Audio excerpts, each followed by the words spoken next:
In this lesson, we're going to take a look at how Presidents Hoover and then Roosevelt tried to implement programs to end the Great Depression. Here we have President Hoover, Herbert Hoover on the bottom right, who was elected in 1929, in 1928, and sworn in 1929. Unfortunately, the stock market crashed in October of 29, and he was stuck trying to manage the Great Depression, get the nation out of the Great Depression.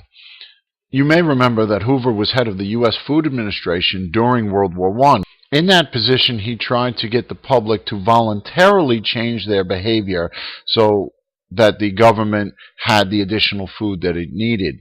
He used that same approach now, where he tried to get businesses to voluntarily make changes in their behavior to improve or get the nation out of the Great Depression. In addition, you can see here from the notes, he had money available to make loans for capital improvements. Remember, at the time, the banks were not lending much money at all. Not that they had that much money to lend. You can see in this cartoon, he's trying to make money available. And you might remember in 2009, President Obama did something similar with the shovel-ready projects that the government wanted to fund quickly. So here we have an example of President Hoover basically trying to do something very similar. The problem was that it was not enough, and Hoover was perceived in the public eye as not really doing much at all. All right, so there was tremendous anger on the part of the American population, which this map demonstrates. We're looking at a map showing the results of the 1932 presidential election.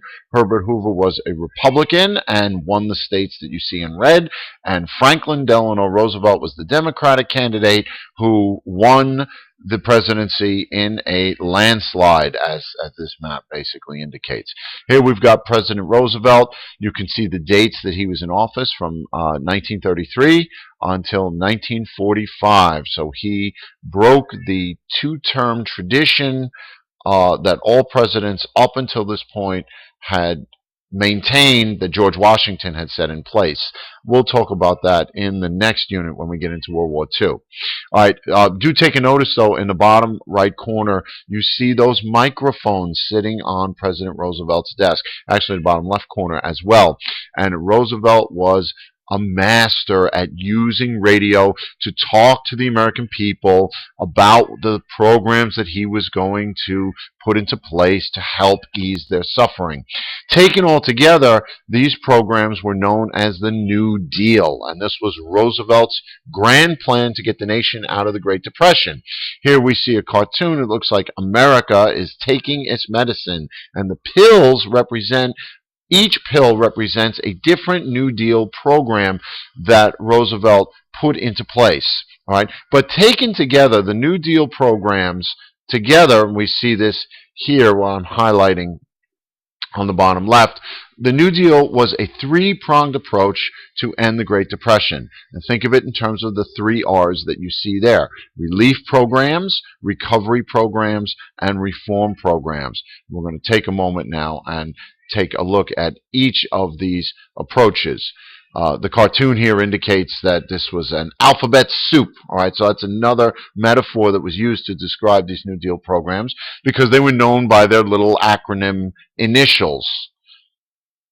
All right, relief programs. Let me move this over so you can see all of it. Relief programs provided temporary assistance. All right, it might be cash. Usually the cash was provided to charitable organizations for soup kitchens and whatnot.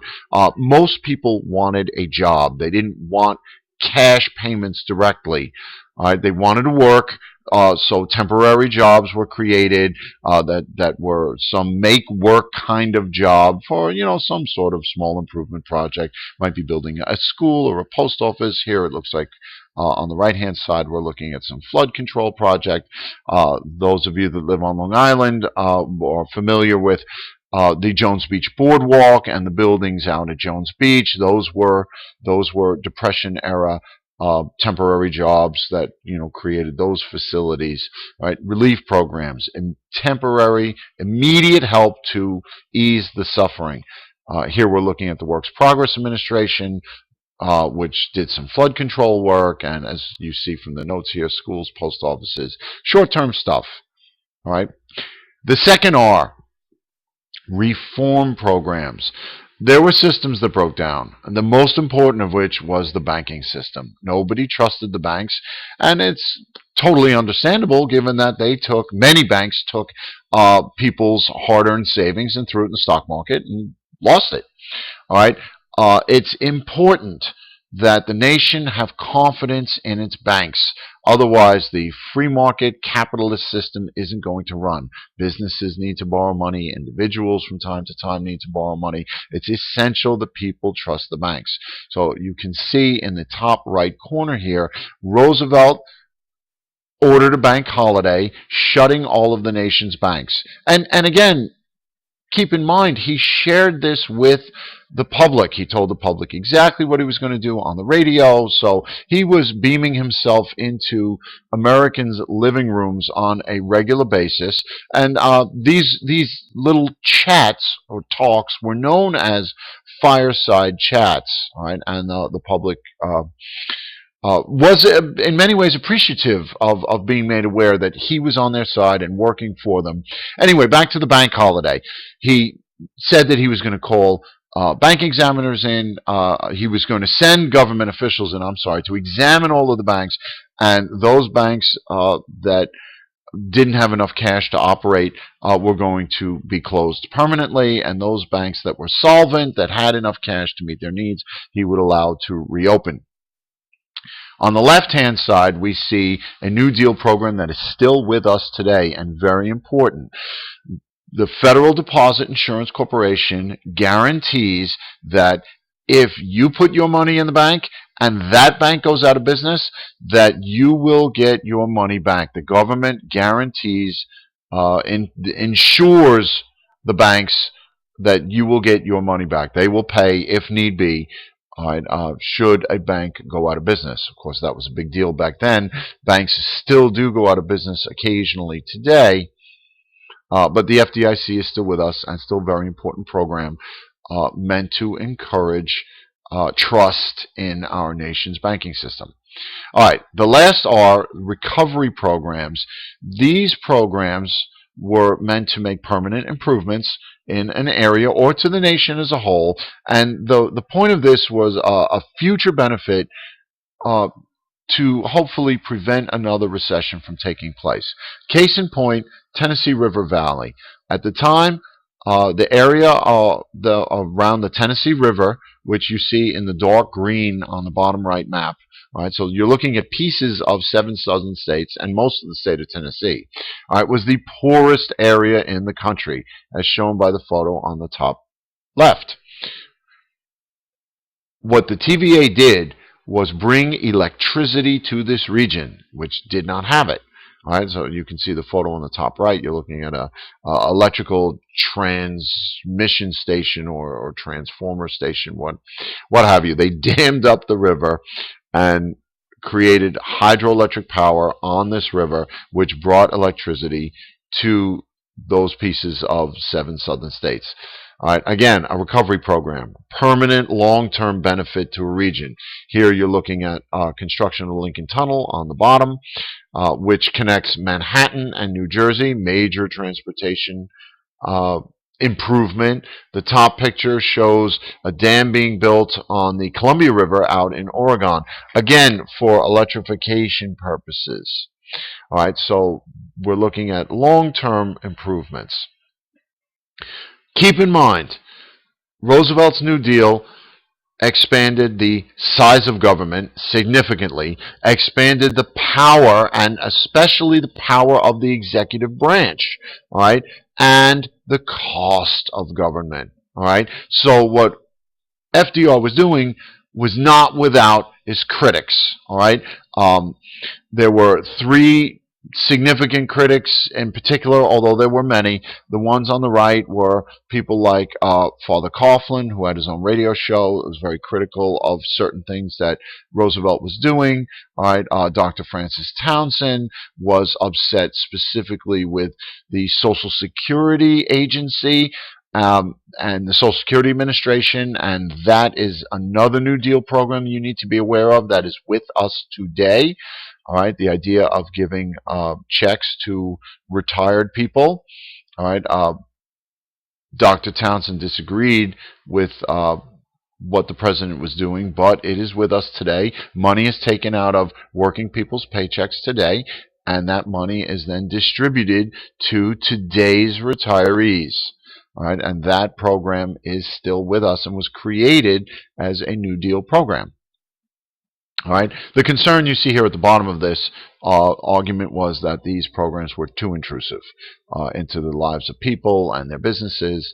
But let's face it, Roosevelt got reelected not once, not twice, but 3 times. So most Americans were happy with what he was doing. All right. The cartoon here shows every time basically he had an idea for a New Deal program, Congress would pass the legislation, he would sign it. But remember, that's giving the executive branch more power, all right, as these programs were created.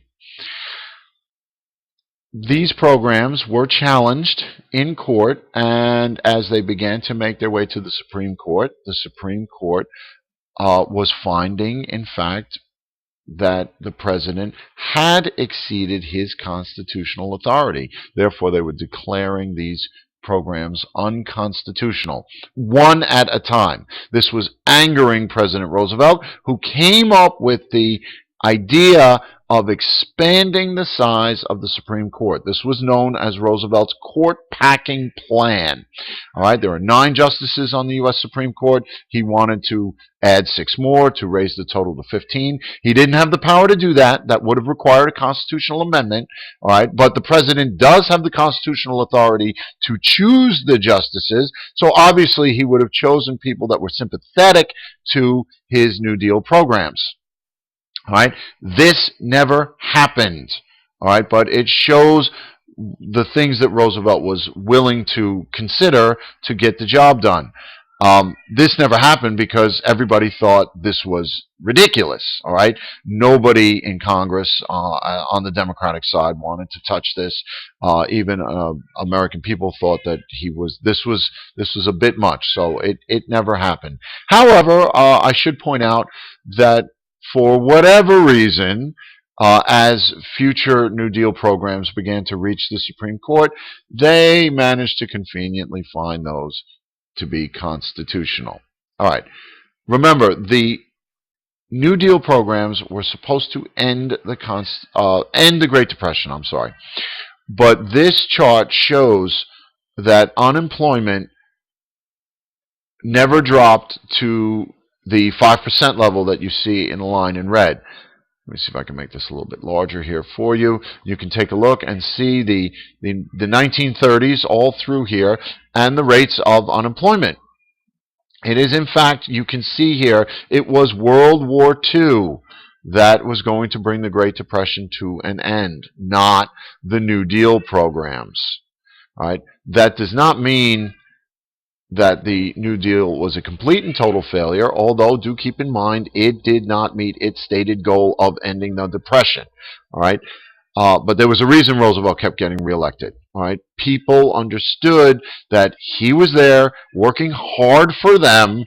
All right, even though what he was doing wasn't working to the extent that people wanted it to, they did feel that someone in Washington, D.C. was, to use a Clinton phrase, President Clinton phrase, feeling their pain, all right, and hard at work to try and bring relief. So then, just to sum up, Hoover was not viewed that way. He was viewed as ineffective, all right, which was why FDR won the 1932 election in a landslide, all right, promising a New Deal for America. And the New Deal programs were a 3-pronged approach to ending the Depression: relief programs for immediate help, reform programs to fix broken systems, and recovery programs. All right. However, do know that even after World War II, it's not as if the government shrank. This was a permanent change in the size and power and cost of government. All right. Government has been much larger ever since Roosevelt expanded it during the Great Depression. And that brings us to the end of our unit.